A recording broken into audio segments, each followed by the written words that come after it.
మానస సరోవర్ యాత్ర ప్లాన్ చేస్తున్నారా? నమ్మకంగా సేఫ్ గా మీ కలల మానస సరోవర్ యాత్రని ట్రావెల్ టర్న్స్ తో నిజం చేసుకోండి. మరిన్ని వివరాలకు ఈ నెంబర్కు కాల్ చేయండి.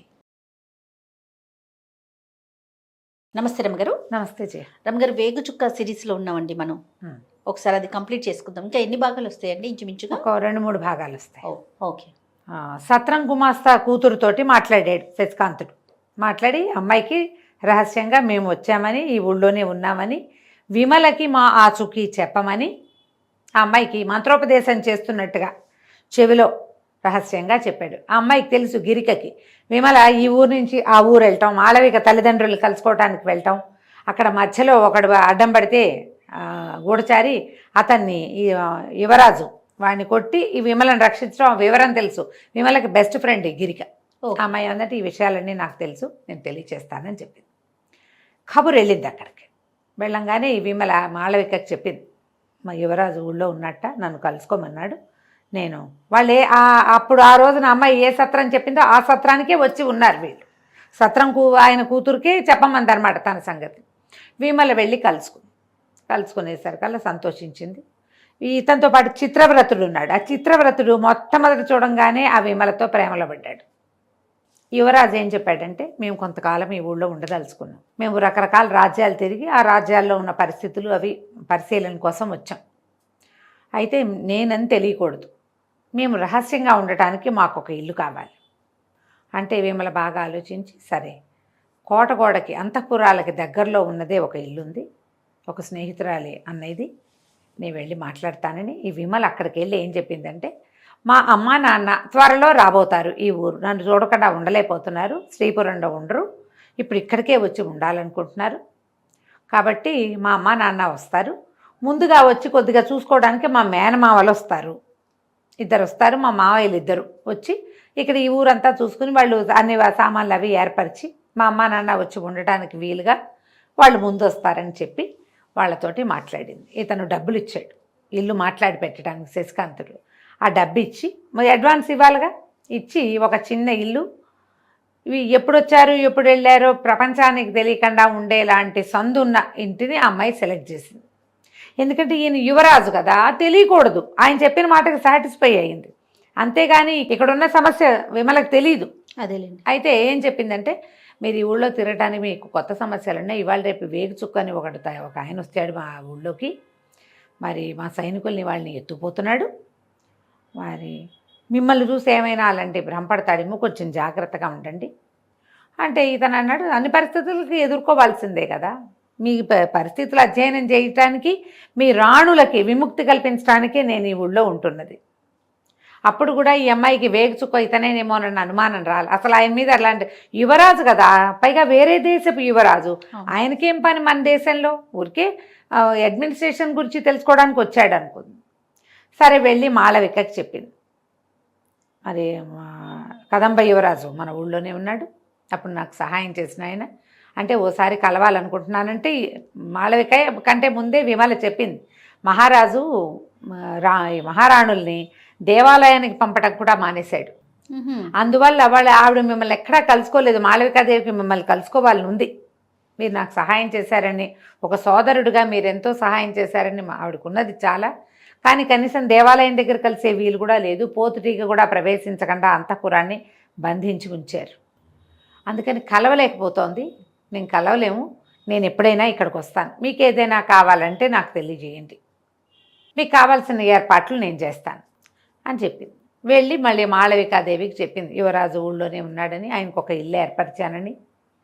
అంటే మాళవిక కూడా అదే భయం, ఈ వేగు చుక్క గొడవల్లో ఈయన ఏమైనా ఇబ్బంది పడతాడేమో అంటే, ఏమిటో ఆయన మేము జాగ్రత్తగా ఉంటానులేమో, నాలుగు తెలియాలి కదా అని అన్నాడు. ఆయన తన ఐడియా ప్రకారం మీకు అందరికీ కూడా ఏదైనా సహాయం చేసే ఉద్దేశంతో కూడా ఉన్నాడు అని చెప్పింది. ఇంతలో ఈ వేగు చుక్క రకాలు మెల్లిమెల్లిగా పెరుగుతున్నాయి. ఉత్తరం రాశారు, ఉత్తరం చదివాం మనం, అది ఉత్తరం తీసుకొచ్చాక నీ అంతు చూస్తానని రాయబడి ఉంది. క్రమంగా ఎట్లా అయిందంటే, ఎక్కడెక్కడి నుంచి శిస్తులు వసూలు చేసుకొస్తున్నారో అక్కడికి వెళ్ళిపోతున్నాడు ఆ వేగు చుక్క, వాళ్ళని చిత కొడతాడు, కొట్టాడని అనుకుంటారు, ఒకడు మిగులుతాడు, మొత్తం గుంపంతా మాయమైపోతుంది, డబ్బులు మాత్రం వీళ్ళకే ఇస్తున్నాడు. డబ్బు కొట్టేయటల్లా వీళ్ళల్లో వీళ్ళు రాజు మంత్రి అందరూ మాట్లాడుకోవటం మొదలుపెట్టారు. అయితే ఈ రాజు మంత్రులు మాట్లాడుకుంటున్న సమయంలో ఈ కొంతమంది సైనికులు వచ్చారు. ఊళ్ళో ఎక్కడా కొత్త వాళ్ళు లేరు. ఒకే ఒక్క సత్రంలో ఒక కొత్త ఇద్దరు మగవాళ్ళు ఉన్నారు, వయసు మళ్ళిన వాళ్ళే. వీళ్ళు సత్రంలో వాళ్ళు ఈ చుట్టుపక్కల ఉన్న పేదవాళ్ళందరికీ భోజనాలు కూడా పెట్టిస్తున్నారట. అనేసరికల్లా మంత్రి గారికి అనుమానం వచ్చింది. వాళ్ళని పట్టుకురండి అన్నాడు. వీళ్ళందరూ సత్రానికి వెళ్ళేసరికల్లా అప్పటికి వీళ్ళు వేరే ఇల్లు చూసి పెట్టిందిగా విమల.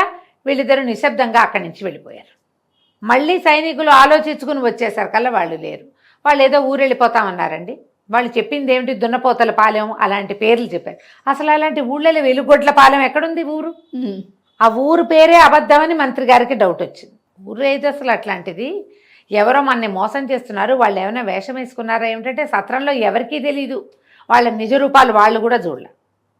వచ్చిన వాళ్ళ కుర్రాళ్ళని తెలియదు వాళ్ళకి. కొద్దిగా పెద్దవాళ్ళు వయసు మళ్ళిన వాళ్ళ వేషాల్లో ఉన్నారు.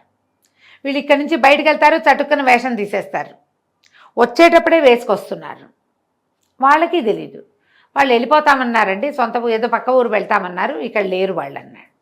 ఇక ఇప్పుడు ఏం చేయాలి? మళ్ళీ వెనక్కి వచ్చారు సైనికులు. అక్కడ వాళ్ళు కూడా లేరు అని మొత్తం ఊరంతా తిరుగుతున్నారు.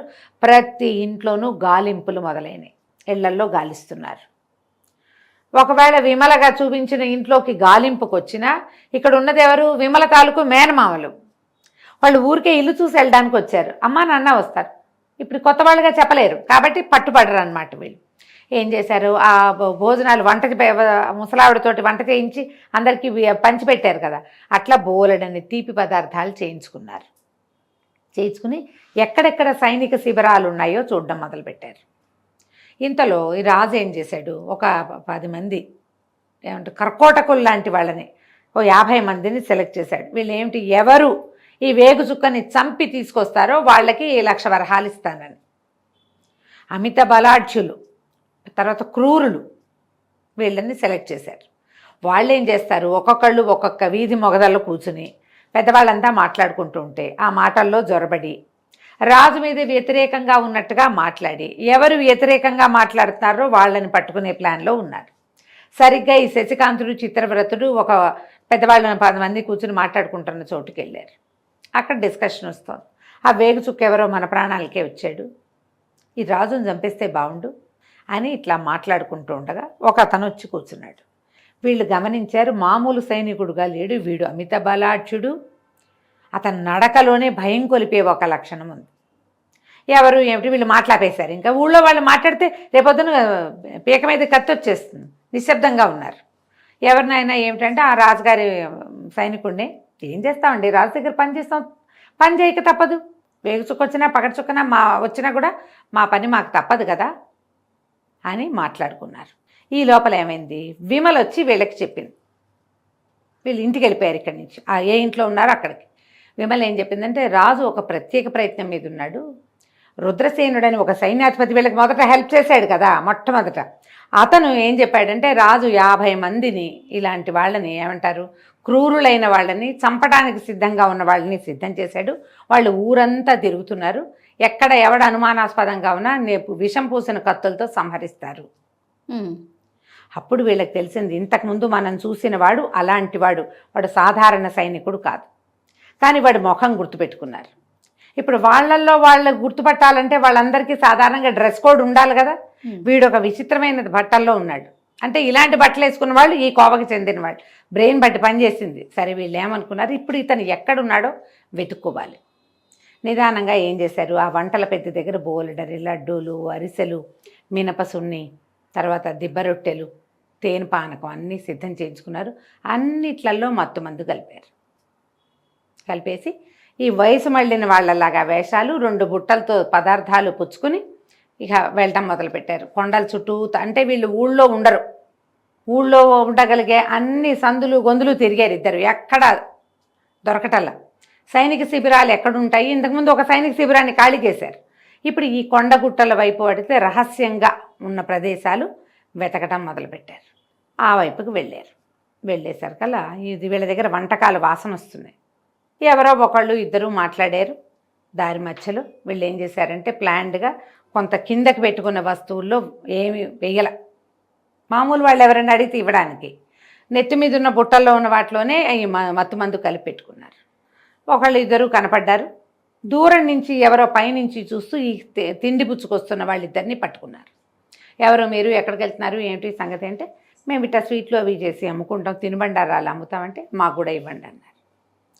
మొత్తం అందరూ లడ్డూలు గిడ్డూలు పంచుకుని తిన్నారు. ఒకడు చొప్పున పడిపోయారు. పడిపోగానే ఏల ఐటమ్ ఏమిటి, వీళ్ళు ఎటు వెళ్తే అటు ఈ కదంబ సైనికులు వెనకాలే వస్తూ ఉంటారు.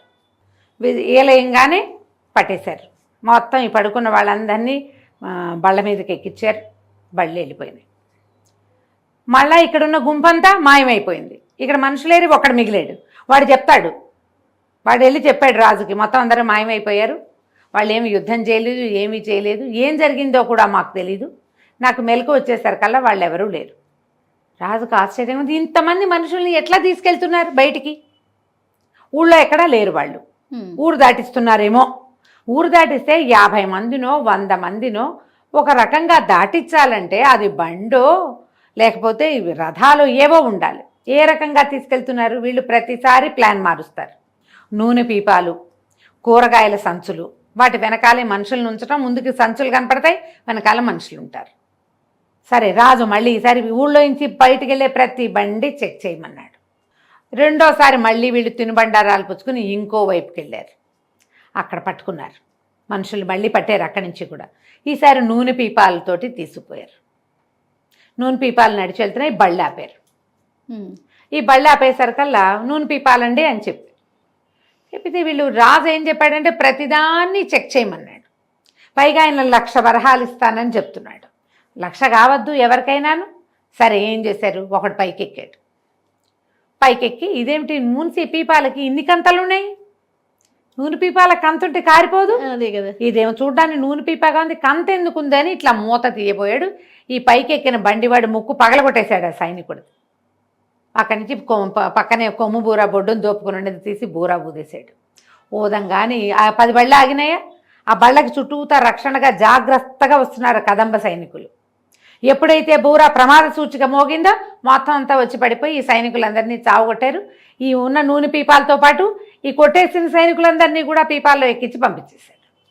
వెతకడానికి వచ్చిన వాళ్ళని కూడా మళ్ళీ ఊరు దాటిచ్చేశారు.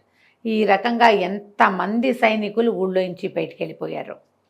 ప్రతిసారి ఇట్లా సైనికులు తప్పించుకోవటం, అంటే బయటికి వెళ్ళిపోవటం, ఊరంతా ప్రచారం అవటం, రాణుల మధ్యలో డిస్కషన్ రావటం మొదలైంది.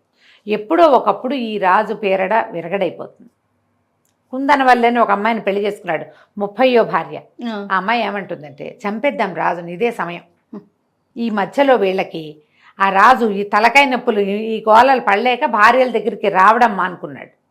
వీళ్ళందరూ కూడా ఈ వేగు చుక్క అనే ఒక వ్యవహారం మొదలయ్యేసరికి మగవాళ్ల వేట మానేశారు రాణులు కూడా. ఏం జరుగుతుందో ఈ రాజ్యంలో ఏదో మార్పు రాబోతోంది. ఇప్పుడు ఎందుకు ఈ చపలత్వం? మనకి ఏదైనా ఒకవేళ విముక్తి వస్తుందేమో. ఈ జైలు, ఈ అమ్మా నాన్నని చూడకుండా ఉండటం, ఎక్కడికి వెళ్ళకూడదు, పంజరంలో చిలకల్లా ఉన్నాం, ఈ చిలకల జీవితాలు వద్దు అని వాళ్ళు కూడా ఈ మగవాళ్ల వేటలు అవి పూర్తిగా మానేసుకుని కూర్చున్నారు. రోజు వేగు చుక్క గురించి ఒక కొత్త సంగతి వింటాం, అందరూ కూర్చుని మాట్లాడుకుంటూ ఉంటాం.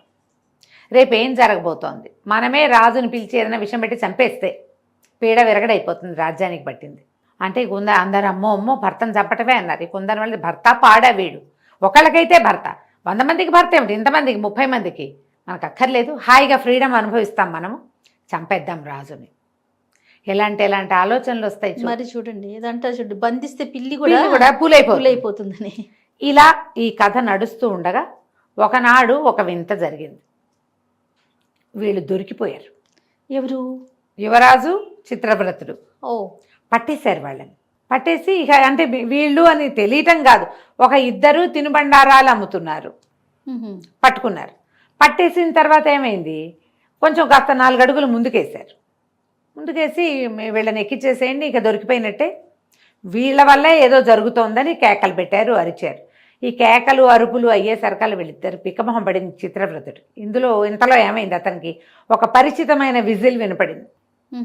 కదంబ సైనికులు వీళ్ళు ఎటు వెళ్తే అటు వెళ్తారు కదా, ఎప్పుడైతే ఇక్కడ కోలాహలం పట్టండి కొట్టండి అన్న కేకలు వినపడ్డాయో ఆ గొంతులు మన వాళ్ళవి కాదు వీళ్ళవి అని అర్థమైందో సైనికులు వచ్చి పడ్డారు. యువరాజును విడిపించుకుని ఈ యువరాజును బంధించిన వాళ్ళందరినీ పట్టేసుకున్నారు. మొత్తం గుంపంతా మళ్ళీ బండెక్కారు, వెళ్ళిపోయారు. ఈ వెళ్ళిన వాళ్ళందరూ ఆ ఊళ్ళో జైళ్ళల్లో ఉంటున్నారు. హాయిగా శుభ్రంగా భోజనం పెడుతున్నారు, కులాసాగా ఆడుకొనిస్తున్నారు. వీళ్ళు మన ఎందుకు తెచ్చారు అనేది వీళ్ళకి అర్థం కావటంలా.